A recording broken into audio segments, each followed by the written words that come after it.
ഏതൊരു വിശ്വാസവും അപകടകരമാണ്. പുസ്തകങ്ങളിലൂടെ പറഞ്ഞു തന്നിട്ടുള്ള കാര്യങ്ങളോ നിങ്ങളുടെ ഗുരുക്കന്മാർ പറയുന്നത് ഇതാണ് ശരിയായ വഴി എന്ന് പറഞ്ഞാൽ അതിനെ ബ്ലൈൻഡ് ഫെയ്ത്ത്ഫുള്ളായിട്ട് നിങ്ങളുടെ ചിന്തയില്ലാതെ അക്സെപ്റ്റ് ചെയ്യുന്ന ആ നിമിഷത്തിൽ നിങ്ങൾ ട്രാപ്പിലാവുകയാണ്. അത് എവിടുന്നായാലും. അതാണ് നമ്മുടെ ലോകത്തിൻ്റെ ഏറ്റവും വലിയ കുഴപ്പമെന്ന്. സ്വന്തം ചിന്തിക്കാനുള്ള കഴിവുണ്ടല്ലോ നിങ്ങൾക്കെല്ലാം തന്നിട്ടുണ്ടല്ലോ. ആലോചിച്ച് നോക്കുക. ഈ എന്തിനെക്കുറിച്ചിട്ടാണ് നിങ്ങൾ ഈ കിടന്ന് അനാവശ്യമായിട്ട് വേവലാതിപ്പെടുന്നത്? ഇല്ല, തീർച്ചയായിട്ടും ഇല്ല. ഇന്ന് സയൻസ് ആ ലെവലിൽ എത്തിയിട്ടില്ല. ചിലപ്പോൾ നാളെ എത്തിയേക്കും. സയൻസിന് അങ്ങനെ ഉത്തരം പറയുന്ന സമയത്ത് ഞാൻ ഈ പറഞ്ഞതെല്ലാം ഞാൻ മാറ്റാൻ റെഡിയാണ്. ആയിക്കോട്ടെ, ഇന്ന് ഇല്ലെന്നാ ഞാൻ പറഞ്ഞത്. അതൊരു ജേണിയാണ്, ഇതൊരു ജേണിയാണ്. നമ്മളിപ്പോൾ 2 പാർട്ടുകൾ പോവാണ്. പക്ഷേ രണ്ടും കൂടെ ഒരു സമയത്ത് ചെയ്തേക്കാം. എനിക്കറിയില്ല. എഗെയിൻ ഞാൻ പറയുന്നത് എനിക്കറിയില്ല എന്ന് മാത്രമാണ്. എനിക്ക് മനസ്സിലാക്കിയെടുത്തുള്ള സയൻസിൻ്റെ ഇന്നത്തെ അവസ്ഥയെക്കുറിച്ചും ഇന്നിപ്പോൾ എൻ്റെ കയ്യിലുണ്ട് ഒരു ലേറ്റസ്റ്റ് ഒരു പുസ്തകം, ദ എഡ്ജ് ഓഫ് നോളജ് എന്ന് പറയുന്ന പുസ്തകമാണ് ഇപ്പോൾ ഞാൻ വായിച്ചുകൊണ്ടിരുന്നത്. അതിനകത്ത് വളരെ ഇന്നത്തെ ലേറ്റസ്റ്റ് അണ്ടർസ്റ്റാൻഡിങ് യൂണിവേഴ്സിനെ കുറിച്ചുള്ള വളരെ വ്യക്തമായിട്ട് പറയുന്നുണ്ട്. അതിലും അവസാനം ചോദ്യങ്ങളാണ്. അന്നേരം അദ്ദേഹം സംസാരിക്കുന്ന ലൈഫിനെ കോൺഷ്യൻസിനെ കുറിച്ചിട്ടാണ് അവസാനം. After talking about space, time, matter, the books talks about life and conscience. What is life, what is conscience എന്നാണ് അവസാനിക്കുന്നത്. അപ്പോൾ and that is being talked by an astrophysicist. Okay, so ആ അവസ്ഥയിലാണ് നമ്മൾ ഇതിനെ കാണേണ്ടത്. അപ്പോൾ നമ്മുടെ എല്ലാ ഉത്തരങ്ങളും നമ്മുടെ മുമ്പിലില്ല. അപ്പോൾ എല്ലാ ഉത്തരങ്ങളും ഇല്ലാത്തപ്പോൾ ഒരു വഴിയും ശരിയല്ല എന്ന് പറയുന്നത് മാത്രമേ ഉള്ളൂ. Science is the path, there is no doubt about it. അപ്പോൾ ഞാനൊരു സയൻറ്റിസ്റ്റ് എന്ന നിലയിൽ എനിക്ക് പറയാൻ പറ്റും സയൻസ് മുന്നോട്ട് പോയേ പറ്റൂ. അത് കണ്ടിന്യൂസ് ആയിട്ട് എൻക്വയറി ചെയ്തുകൊണ്ടിരിക്കുന്നുണ്ട്. അത് ചിലപ്പോഴൊക്കെ പ്രോഗ്രസ് ഉണ്ടാകും, ചിലപ്പോൾ പ്രോഗ്രസ് ഇല്ലാതെ നിൽക്കും. പക്ഷേ ഈ കഴിഞ്ഞ 100 വർഷം നമ്മൾ 200 വർഷം 300 വർഷം വാച്ച് ചെയ്ത് നമുക്കറിയാം എന്തുമാത്രം അണ്ടർസ്റ്റാൻഡിംഗ് ആണ് യൂണിവേഴ്സിനെ കുറിച്ച് നമുക്ക് ഉണ്ടായിട്ടുള്ളത്, നമ്മളെക്കുറിച്ചുണ്ടായിട്ടുള്ളത്, ജീവിതത്തെക്കുറിച്ചുണ്ടായിട്ടുള്ളത്. ഇല്ലേ? അതിഭയങ്കരമായ നോളജാണ് ഉണ്ടായിട്ടുള്ളത്. എന്നാൽ ഇനിയും ഉണ്ടാവും, നോളജ് ഉണ്ടാവും, യാതൊരു സംശയവും. Again you use the word belief. Belief doesn't coexist. Okay? Of course, inquiry to understand the other side of it. എന്ന് ഞാൻ വളരെ സിമ്പിൾ ലാംഗ്വേജിൽ പറഞ്ഞാൽ മനസ്സിലാക്കാനുള്ള ശ്രമം. അപ്പോൾ ഈ ഒരു പാത്തിലല്ലാതെ മറ്റേതെങ്കിലും പാത്തുകളിലുണ്ടോ എന്ന് മനുഷ്യൻ ചിന്തിച്ചുകൊണ്ടിരുന്നുണ്ട്. അതുകൊണ്ടാണ് ഇതെല്ലാം ഉണ്ടായത്. നമുക്കെല്ലാം ഈ പറഞ്ഞ ചിന്തകളുണ്ടായത് ചില ആളുകൾ പറയും ഭയം കൊണ്ടുണ്ടായതാണ്. ഈശ്വരൻ സങ്കല്പം മനുഷ്യൻ്റെ ഭയത്തിൻ്റെ അടിസ്ഥാനമാണെന്നോ ഭയം റെസ്റ്റ് ചെയ്യാൻ വേണ്ടി ഉണ്ടാക്കിയൊരു ആണെന്ന് പറയുന്നവരുണ്ട്. രണ്ടാമത്തെ ഒരു ആളുകൾ ചോദ്യങ്ങൾക്ക് ഉത്തരങ്ങളില്ലാത്തപ്പോൾ ഉത്തരങ്ങൾക്ക് കണ്ടെത്താൻ വേണ്ടിയിട്ടുള്ള മറ്റ് ആസ്പെക്റ്റുകളിലേക്ക് അന്വേഷിച്ചതായിരിക്കാം. എന്നാലും അങ്ങനെ ഒരു വഴി മനുഷ്യൻ തന്നെ തുറക്കപ്പെട്ടിട്ടുണ്ട്. എനിക്കൊന്നുമില്ല മറ്റ് ജീവികൾക്ക് അങ്ങനെ ഒരു കഴിവുണ്ടെന്ന് ഇങ്ങനൊരു ചിന്ത ആലോചിക്കാൻ. ചിലപ്പോൾ ഉണ്ടാകുമായിരിക്കും. ഉറുമ്പുകൾക്കൊക്കെ ഈശ്വരനെക്കുറിച്ച് ചിന്തിക്കാനുള്ള കഴിവുണ്ടായിരിക്കാം, നമുക്കറിയില്ല. പക്ഷെ നമുക്ക് അങ്ങനെ ഒരു ചിന്തിക്കാനുള്ളൊരു വഴി നമുക്ക് തന്നിട്ടുണ്ട്. അതിന് നെഗറ്റീവ് ചെയ്യാൻ ഞാൻ ആളല്ല. ആ വഴി തെറ്റാണെന്നോ അതിലൂടെ പോകണ്ടെന്നോ പറയാൻ ഞാൻ ആളല്ല. എനിക്കറിയാവുന്നത് ആ വഴി ഇന്ന് എനിക്ക് ഓപ്പണബിളായിട്ടുള്ളൊരു വഴിയാണ്, സയൻസിനെ പോലെ തന്നെയുള്ളൊരു വഴിയാണ്. അത് ചിലപ്പോൾ എങ്ങനെയാണ് ആ വഴിയെന്ന് എനിക്കിപ്പോഴും പറഞ്ഞുകൂടാ. അല്ല, തീർച്ചയായിട്ടും അല്ല. കാരണം ഞാനൊരു സയൻസിൻ്റെ വഴിയെ പ്രൈമറി വഴിയായിട്ട് കാണുന്ന ഒരുത്തനാണ്. നമ്മൾ ടെലസ്കോപ്പുകൾ ഉണ്ടാക്കി യൂണിവേഴ്സിനെയും ബ്ലാക്ക് ഹോളിനെയും നോക്കണമെന്നും പ്രൈമറി പാർട്ടിക്കിളിനെ കൊളൈഡ് ചെയ്ത് അടുത്ത പാർട്ടിക്കിൾ എന്താകണം കണ്ടെത്തണമെന്നും ആഗ്രഹിക്കുന്ന അതെല്ലാം അടച്ചുപൂട്ടിയിട്ട് നീ വഴി പോകൂ എന്ന് പറയുന്ന ഒരാളല്ല. കാരണം ക്വസ്റ്റ്യൻ ചോദിക്കുന്ന ആ വഴി പോകുമ്പോഴും ഇവിടുത്തെ പണ്ട് ഇപ്പോൾ അസ്ട്രോളജി തന്നെ എടുത്തു നോക്കിയാൽ most of the astrologer's say that you know it's basic mathematics, it's actually അല്ല അങ്ങനെ. അപ്പൊ ആ വഴി അസ്ട്രോളജിയിൽ അസ്ട്രോണമിയുടെ ഒരു എലിമെന്റ് ഉണ്ട്. കാരണം സെലസ്റ്റിയൽ ബോഡികളുടെ മൂവ്മെൻറ്റ് അതിനകത്ത് വരുന്നുണ്ട്. അതിൻ്റെ പൊസിഷനുകൾ relative to earth and sun, moon, ഇതെല്ലാം അതിൻ്റെ അതൊരു പാർട്ടാണ്. ആ കാൽക്കുലേഷൻ അതൊരു ഇൻഹറൻറ്റ് പാർട്ടാണ്. പക്ഷേ അതിൻ്റെ ഫലജ്യോതിഷം എന്ന് പറയുന്ന ഭാഗം ഇത് ഇന്നതായതുകൊണ്ട് ഇന്ന ഫലങ്ങളുണ്ടാകുമെന്ന് പറയുന്ന രണ്ടാമത്തെ ഭാഗമാണ്. അപ്പോൾ അതിൻ്റെ അകത്ത് സയൻറ്റിഫിക് ഭാഗങ്ങൾ നിങ്ങൾ കാണുന്ന അതെല്ലാം കറക്റ്റാണ്. അതല്ല sir, calculations for example nowadays they famously ഇപ്പോൾ ഇതിനകത്തൊക്കെ ഇൻസ്റ്റയിലൊക്കെ കാണാറുണ്ട്, അല്ലാണ്ടും പറഞ്ഞു കേട്ടിട്ടുണ്ട്. ഹനുമാൻ ചാലീസയിൽ എർത്തിൽ നിന്ന് സണ്ണിലേക്കുള്ള കറക്റ്റ് അതിലെന്താ കുഴപ്പം? അത് Hanuman Chalisa calculation wise was it was correct. ഈ ഹനുമാൻ ചാലിസ മാത്രമല്ല എത്രയോ പുരാണ ഗ്രന്ഥങ്ങളിൽ നമ്മുടെ സയൻറ്റിഫിക് സൈഡിനെ കുറിച്ച് വളരെ വ്യക്തമായിട്ട് പറഞ്ഞിട്ടുണ്ട്. അതുകൊണ്ട് ഫലജ്യോതിഷം കറക്റ്റാണെന്ന് എനിക്ക് അർത്ഥമൊന്നുമില്ല.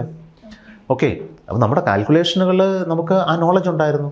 ഇപ്പോൾ നിങ്ങൾക്കറിയാം, കേരളത്തിലാണ് മാധവ എന്ന് പറയുന്ന അവരുടെ ആ ഗ്രൂപ്പ് ഒബ്സർവേഴ്സ് ആയിരുന്നു, ആസ്ട്രോണമേഴ്സാണ്. അവർ എത്ര ഭംഗിയായിട്ട് ഒബ്സർവേഷനിൽ റെക്കോർഡ് ചെയ്തിട്ടുണ്ട്, എത്രമാത്രം മാത്തമാറ്റിക്സ് കണ്ടുപിടിച്ചിട്ടുണ്ട്. അപ്പോൾ അവരുടെ കണ്ടുപിടുത്തങ്ങൾക്ക് കറക്റ്റാണ്. ഗ്രാവിറ്റിയെക്കുറിച്ചും ഇക്വേഷൻസിനെ കുറിച്ചും അതുപോലെ സൂര്യനും ചന്ദ്രനും തമ്മിലുള്ള ദൂരം, ചന്ദ്രൻ്റെ ഭൂമിയിലുള്ള ദൂരം, പീരിയോഡിസിറ്റി, ഇതെല്ലാം വളരെ വ്യക്തമായിട്ട് പറഞ്ഞിട്ടുണ്ട്. പക്ഷേ നമ്മൾ ക്വസ്റ്റ്യൻ ഇപ്പോൾ താങ്കൾ വരുന്നത് നമ്മുടെ അൺസയൻറ്റിഫിക് ആയിട്ടുള്ള പോർഷൻ എന്ന് പറയുന്നത് ഫലജ്യോത്സ്യമാണ്. ഇന്ന അറേഞ്ച്മെൻറ്റുകൾ ഉള്ളതുകൊണ്ട് ഇന്ന ഫലം ഉണ്ടാകും. സയൻസ് ഒന്നുമില്ല. ഔട്ട്കം ആകെ പ്രഡിക്റ്റ് ചെയ്യാൻ പറ്റും. നാളെ സൂര്യൻ എവിടെയായിരിക്കും, അതൊരു ഔട്ട്കമാണ്. നാളെ സൂര്യൻ രാവിലെ കൃത്യം 6:35 ഉദിക്കും എന്നുള്ളത് സയൻറ്റിഫിക് ഔട്ട്കം. അതുകൊണ്ട് നാളെ മറ്റേ നിങ്ങളുടെ സ്വഭാവത്തിൽ ഇന്ന മാറ്റം ഉണ്ടാകും എന്ന് പറയുമ്പോൾ എനിക്കറിയില്ല. അപ്പൊ ആ ഗ്രഹങ്ങൾ ഇപ്പോൾ നമ്മുടെ ജ്യോതിഷപ്രകാരം ശനി, രാഹു, അങ്ങനെ പല ഗ്രഹങ്ങൾക്കും ഭൂമിയിൽ താമസിക്കുന്ന മനുഷ്യരിൽ ഇമ്പാക്ട് എന്നാണല്ലോ ഫലദോഷം പറഞ്ഞത്. എനിക്കാകെ പറയാൻ പറ്റുന്നത്, എനിക്കതിനകത്തുള്ള ഡീപ്പർ ഇൻസൈറ്റ് ഇല്ലാത്തതുകൊണ്ട് എനിക്കാകെ പറയാൻ പറ്റുന്നത് അതൊരു മേഖലയാണ്, എക്സ്പ്ലോർ ചെയ്യേണ്ട മേഖലയാണ്. അപ്പോൾ ഇന്ന് ഞാൻ അത് തെറ്റാണ് എന്ന് പറയാൻ ഈ അവസരത്തിൽ ഉപയോഗിക്കുന്നില്ല. ഞാൻ ആക്കുന്നത് അങ്ങനെ ഒരു മേഖല ഇന്ത്യയിൽ എന്നല്ല ലോകത്തിൽ എല്ലായിടത്തും ഉണ്ടായിട്ടുണ്ട്. ഇന്ത്യയിൽ മാത്രമല്ല, ഈ ഗ്രഹനില അനുസരിച്ചിട്ടുള്ള ഫലജ്യോതിഷം എന്ന് പറയുന്നത് വെസ്റ്റേൺ ആണ്, ഈസ്റ്റേൺ ആണ്, എല്ലാ ലോകത്തിലെ സകലമായ സ്ഥലത്തും ഉണ്ടായിരുന്നൊരു ഒരു ടെക്നോളജിയാണ്. കാരണം മനുഷ്യൻ ഇതിനെ കണ്ട് എന്നും വണ്ടടിച്ചിരുന്നു, നമ്മുടെ ജീവിതത്തിൽ അപ്പോൾ സ്വാഭാവികമാണ് അത്തരൊരു ചിന്ത ഉണ്ടാകുന്നത്. പക്ഷെ അത് എത്രമാത്രം കറക്റ്റാണ് എന്ന് പറയാൻ ഞാൻ ആളല്ല. പക്ഷേ ഈ പറഞ്ഞ പോലെ ഹോമിയോപ്പതി പറയുന്ന പോലെ അത് എക്സാമ്പിൾസ് പറഞ്ഞ് നിങ്ങൾക്ക് വേണേൽ പ്രൂവ് ചെയ്യാം. നിങ്ങളുടെ ജീവിതത്തിൽ ഇന്ന രാമൻ്റെ ജീവിതത്തിൽ ഇന്നതായതുകൊണ്ട് അയാൾ ഇന്നും എഞ്ചിനീയറായി. അങ്ങനെ എഞ്ചിനീയറായ 15,000 പേരുടെ ലിസ്റ്റ് എടുത്ത് നോക്കിയപ്പോൾ അതിൽ തെറ്റിയ ആളുകളുടെ എണ്ണം വളരെ കുറവായതുകൊണ്ട് ഈ കൺസിഷൻ വന്നാൽ ഇന്ന ആളാവും. സയൻറ്റിഫിക്കായിട്ട് പ്രൂവ് ചെയ്യാം. Put some effort to prove. ആരും എഫേർട്ട് ഇടാത്തതുകൊണ്ട് നമുക്കതിനെ പറയേണ്ടി വരും. അല്ലെങ്കിൽ ചിലപ്പോൾ അത് ശരിയായിരിക്കാം. ഇതുപോലെ ഹസ്തരേഖ നോക്കിയിട്ട് പറയുന്നവരില്ലേ, രേഖയെ നോക്കിക്കഴിഞ്ഞാൽ നിങ്ങൾക്ക് മെൻ്റൽ പ്രോബ്ലം ഉണ്ടോ, ബുദ്ധിയുണ്ടോ, അതുണ്ടോ, ഇതുണ്ടോ, ആരോഗ്യമുണ്ടോ, ദീർഘായുസുണ്ടോ, എല്ലാം പറയാമല്ലോ. എനിക്കും അറിയാം, ഹസ്തരേഖ നോക്കാൻ അറിയാം. പക്ഷേ ഇത് എത്രമാത്രം കറക്റ്റാണെന്നുള്ളത് എനിക്കും അറിയില്ല. കാരണം അതൊരു സിസ്റ്റമാറ്റിക് സ്റ്റഡിയിൽ കൂടെ കടന്നു പോയിട്ടില്ല, ഒരു സയൻറ്റിഫിക് പ്രോസസ്സിൽ കൂടെ കടന്നു പോയിട്ടില്ല. അപ്പോൾ എനിക്കാകെ പറയാൻ പറ്റുന്നത് let us go through a scientific process. അത് 1,00,000 ആളുകളുടെ കൈ പരിശോധിച്ച് അതിൽ റെക്കോർഡ് ചെയ്ത് അത് ആരെങ്കിലും പേപ്പർ പബ്ലിഷ് ചെയ്യട്ടെ. ഓക്കെ, അപ്പോൾ നമുക്ക് മനസ്സിലാക്കാൻ പറ്റും അതൊരു സയൻറ്റിഫിക് പ്രോസസ്സാണെന്നും അതുകൊണ്ട് ഇത് ശരിയാണെന്നും. അണ്ടിൽ തന്നെ നമുക്ക് ആകെ പറയാവുന്നത് പഠിക്കപ്പെടേണ്ട ഒരു ഏരിയ ആണ് എന്ന് പറഞ്ഞ് അവിടെ അവസാനിപ്പിക്കാം. സയൻസ് കോൺഗ്രസിലൊക്കെ പറയാറുണ്ടല്ലോ, പുഷ്പവിമാനം ഉണ്ടായിരുന്നു എന്നൊക്കെ ഉള്ള. അപ്പൊ അതൊക്കെ നമ്മൾ ആ രീതി വേണോ മനസ്സിലാക്കാൻ? അത് സയൻസ് കോൺഗ്രസ് പറഞ്ഞ സയൻസ് കോൺഗ്രസിലല്ല പുഷ്പവിമാനം ഉണ്ടെന്ന് പറഞ്ഞ പുസ്തകങ്ങളിലാണ് പറഞ്ഞിരിക്കുന്നത്. സയൻസ് കോൺഗ്രസിൽ അവതരിപ്പിച്ചിട്ടുണ്ട്. അതിപ്പോൾ ആരെങ്കിലും അവതരിപ്പിക്കുന്നത് എൻ്റെ കുറ്റമല്ല. നമ്മളത് എങ്ങനെ മനസ്സിലാക്കണം എന്നുള്ള സാറിന് അഡ്വൈസ് ചോദിച്ചാണ്. അങ്ങനെ ഒരാൾ പറഞ്ഞു കഴിഞ്ഞാൽ അത് മനസ്സിലായി. അദ്ദേഹം എവിടെ നിന്നാണ് എടുത്തത്, അതിൻ്റെ റെഫറൻസ് എന്താണ്, ഏത് പുസ്തകത്തിൽ നിന്നാണ് പറഞ്ഞത്, ആ പുസ്തകത്തിൽ എന്താ പറഞ്ഞത് നമുക്ക് വായിക്കാമല്ലോ, നമുക്കും വായിക്കാം. അപ്പോൾ അങ്ങനെ എഴുതിയിട്ടുണ്ട്. പുഷ്പവിമാനങ്ങളെക്കുറിച്ച് സംസാരിച്ചിട്ടുണ്ട്. പുഷ്പവിമാനങ്ങൾ ഉണ്ടായിരുന്നതായിട്ട് അതിനകത്ത് എഴുതിയിട്ടുണ്ട്. അത് പറക്കുന്നതായിട്ട് ചിന്തിക്കപ്പെട്ടിട്ടുണ്ട്. അത് കലാപരമായിട്ട് എഴുതപ്പെട്ടിട്ടുണ്ട്. അതിൻ്റെ സാങ്കേതിക കൺസ്ട്രക്ഷനെക്കുറിച്ച് ചില എങ്ങും തൊടാത്ത രീതിയിലുള്ള ശ്ലോകങ്ങളുണ്ടായിട്ടുണ്ട്. അതുകൊണ്ട് പുഷ്പവിമാനം ഉണ്ടായിരുന്നു എന്നുള്ളതിന് തെളിവൊന്നും വരുന്നില്ല. അതിൻ്റെ സ്ട്രക്ചറൽ എഞ്ചിനീയറിങ്ങിനെ കുറിച്ച് ഇന്നത്തെ സാങ്കേതിക വിദ്യയ്ക്ക് അനുസരിച്ചിട്ടുള്ള ഒരു ഡെസ്ക്രിപ്ഷൻ അതിൽ നമുക്ക് കിട്ടുന്നില്ല.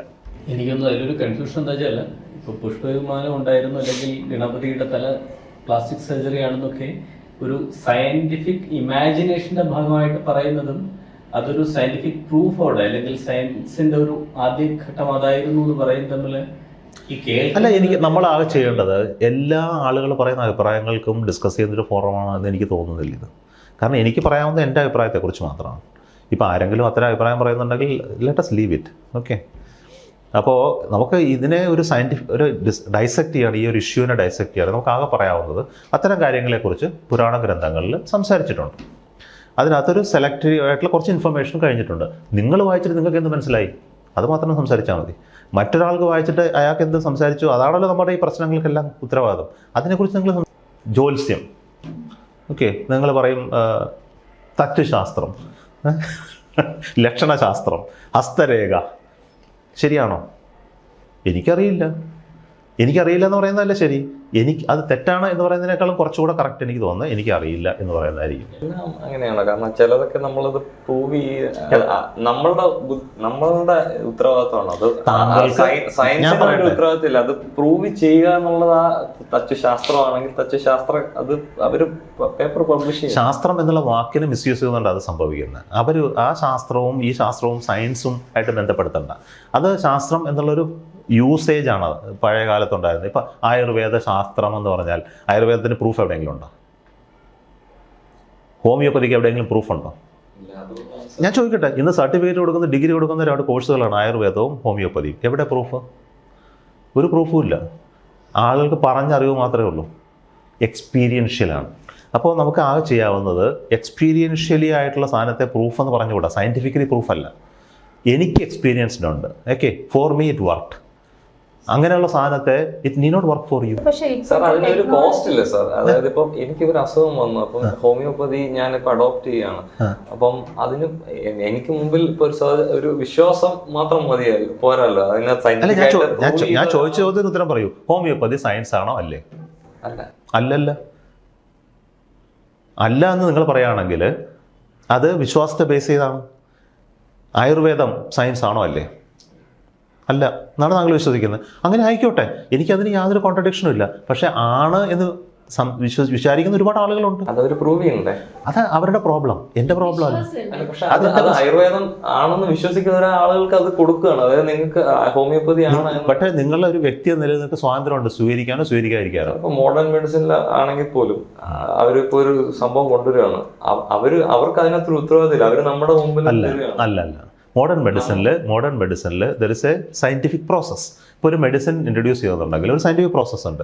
അതിൽ ടെസ്റ്റ് ചെയ്യുന്നതും കൺട്രോൾഡ് എക്സ്പെരിമെൻറ്റ് അല്ലാത്തവർ അതിൻ്റെ എഫിക്കസി സ്റ്റഡി, അതിനുള്ള എത്ര മാർഗമല്ല എന്നുള്ളൊരു ഫുള്ളി ഡോക്യുമെൻറ്റഡ് ആണ് ഒരു മെഡിസിൻ തരുന്നത്. ഒരു പ്രോസസ്സ് മോഡേൺ മെഡിസിനിൽ പ്രൂവ്ഡ് ആണ്. പക്ഷേ ആയുർവേദത്തിൽ പ്രൂവ്ഡ് അല്ല.